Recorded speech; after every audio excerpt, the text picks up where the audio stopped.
ওই ফারগান কি যেন বলছিলি? বিরাট সুন্দর ভাই, আল্লাহ দিছে রে, একেবারে ঢালি দিছে। হ্যাঁ, এবং এই ঢালা ঢালির কাজটা হবে দুধের স্বাদ গোলে মেটাবো আজকে। বললেন ভাই? তাই তো। গোলের স্বাদ দুধে মেটাবো। চলো ভাগ্নি, চলো ভাগ্নি।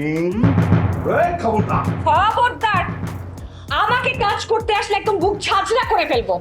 জায়গা থেকে যা বলছি, একদম অসভ্যতামি না।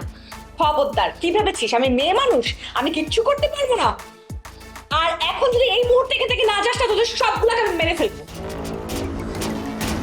ওরে রোমানা, আমারে মার্ডার করার জন্য তুই কিলার ভাড়া করছো, তাও আবার মহিলা সুন্দরী। ঠিক আছে, ভাবিস না তোর সার আছে। তোরে আর তোর রক ঢিলার জামাই রে আমি ঠিকই সাইজ করব। ফারগান ভাই চল। চলেন ভাই।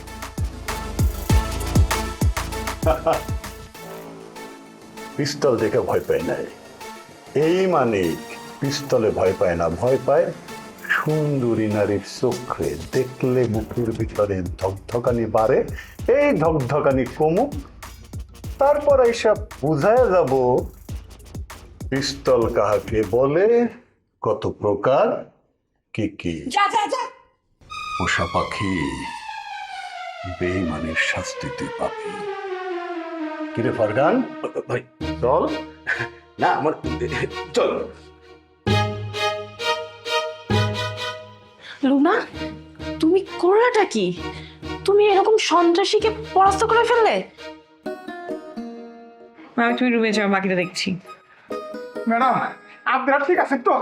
আমার বুকের মধ্যে এমন ভাবে কই নেতা কোথা বাড়ছে, মনে হয় আমার বুকে ছাতি মাতি ভেঙে গেছে গো ম্যাডাম। আমরা ঠিক আছি, আপনি যান। আজকের গেট ওপেন করার দরকার নেই, কাউকে ঢুকতে দিবেন না, শুধুমাত্র মামা এলাও। জি ম্যাডাম, আমি এখন দরজা খিল দিয়ে ঘুমিয়ে যাবো। আমি কাউকে চিনি না ম্যাডাম, আর কাউকে চেনা দরকারও নাই। ঘুমায় যাবা মানে? না না, আজকে একদম ঘুমানো যাবে না।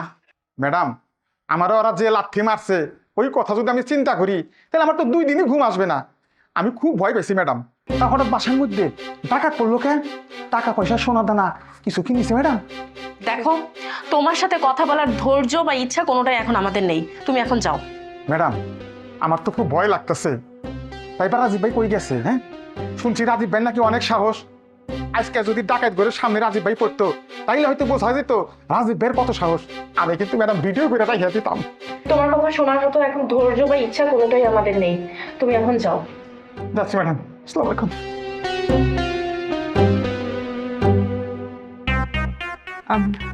তুমি যাও, উপরে যাও, টেনশন করো না। আমি রাজীবকে একটা কল করি। কিন্তু রাজীব তো ছুটিতে। হ্যাঁ ছুটিতে, তারপর তোকে একটু জানানো দরকার। চলো।